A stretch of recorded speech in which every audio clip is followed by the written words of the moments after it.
putih berada di bawah, bukan di tengah. 4. Adapun warna yang digunakan oleh bendera Palestina tersebut menggunakan warna-warna yang dikenal dengan istilah warna Pan-Arab. Seperti dengan bendera Pan-Arab lainnya, simbolisme warna Pan-Arab biasanya dimaksudkan untuk mewakili dinasti atau sejarah dari era Arab tertentu, seperti hitam mewakili dinasti Abbasiyah, putih mewakili dinasti Umayyah, merah mewakili dinasti Hasimiyah, hijau mewakili dinasti Fatimiyah. 5. Dalam negara Palestina, warna-warna ini melambangkan sebagai berikut. Hijau melambangkan agama Islam, harapan dan pertumbuhan. Putih melambangkan perdamaian dan kemurnian. Hitam melambangkan penindasan dan perjuangan rakyat. Segitiga merah melambangkan ribuan orang Palestina yang gugur akibat konflik. 6. Palestina adalah nama sebuah wilayah yang ada di kawasan Laven atau yang dikenal dengan negeri Syam. Selain Palestina, wilayah Levant terdiri dari Lebanon, Suriah, Yordania. Wilayah Levant sendiri sering disebut sebagai tempat lahirnya peradaban dunia. 7. Pada sekitar tahun 2500 sebelum Masehi, Palestina merupakan nama untuk wilayah barat daya negeri Syam. Nama klasik Palestina adalah Kanan karena dalam sejarah tercatat yang pertama kali bermukim adalah bangsa Kanan yang datang dari Jaziriyah Arab. Bangsa Kanan membangun beberapa kota dan desa di Palestina, seperti Akka, Bi'ru, Al-Saba, Batelem, dan Haifa. Kota besar Kanan saat itu adalah Syakhem, Asdod, Gaza, Al-Majdad, Jaga, Aco, dan Jericho. 8.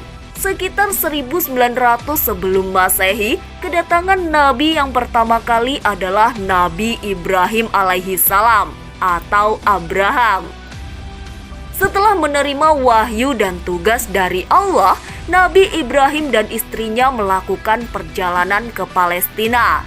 Mereka menetap di daerah yang sekarang dikenal sebagai Hebron. Di sana, Nabi Ibrahim menjalin hubungan bersama penduduk setempat dan mengajarkan agama Tauhid.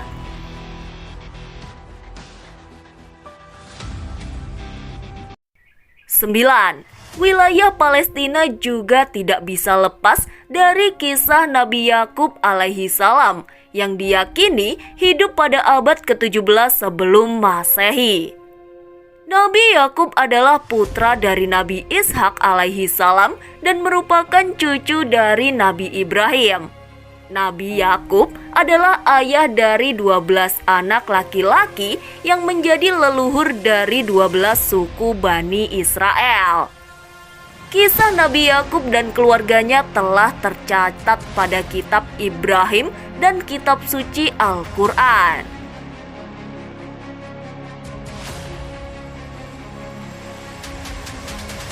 10.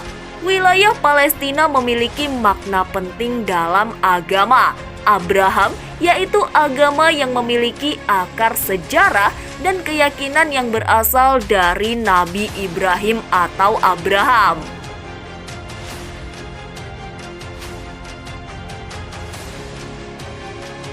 11.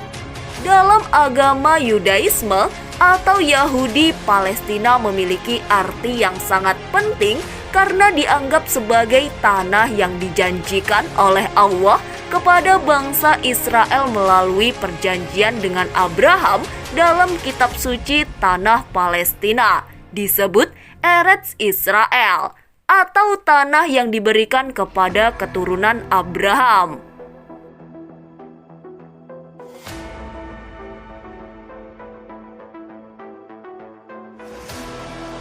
12. Dalam agama kekristenan, Palestina memiliki signifikansi besar karena dianggap sebagai tempat kelahiran, kehidupan, pelayanan, kematian, dan kebangkitan Yesus.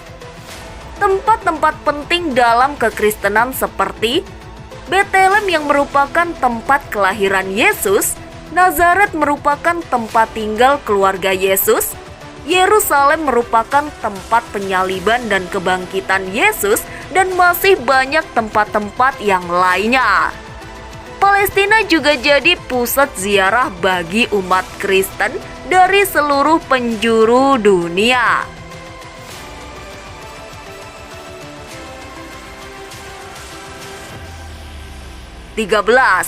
Palestina juga memiliki makna penting bagi agama Islam. Al-Quran, kitab suci umat Islam, menyebutkan kisah dan peristiwa yang terkait dengan Palestina, termasuk kisah tentang Nabi Musa dan Nabi Ibrahim. Al-Aqsa adalah salah satu masjid yang paling suci dalam agama Islam yang terletak di Yerusalem.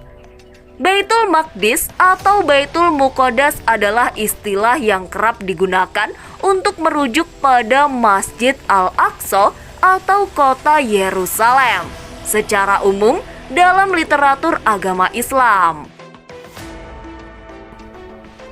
14. Palestina juga merupakan tempat perjalanan Isra Mi'raj yang dialami oleh Nabi Muhammad SAW. Isra Mi'raj sendiri merupakan peristiwa perjalanan rohani Nabi Muhammad SAW dari Mekah menuju Yerusalem, kemudian ke langit ketujuh atau Siratul Muntaha.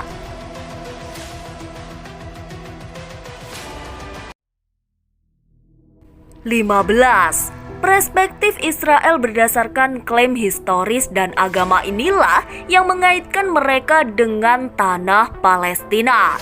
Mereka mengacu pada klaim sejarah dan hubungan agama Yahudi dengan tanah tersebut sebagai justifikasi pemukiman dan keberadaan mereka di Palestina. Lantas, milik siapa sebenarnya tanah Palestina itu? Inikah yang mengawali perebutan kekuasaan itu? Wallahu a'lam bishawab. Demikian 15 fakta yang dapat kami sampaikan. Jangan lupa selalu dukung dan tonton fakta-fakta menarik yang lainnya di channel kami. Terima kasih.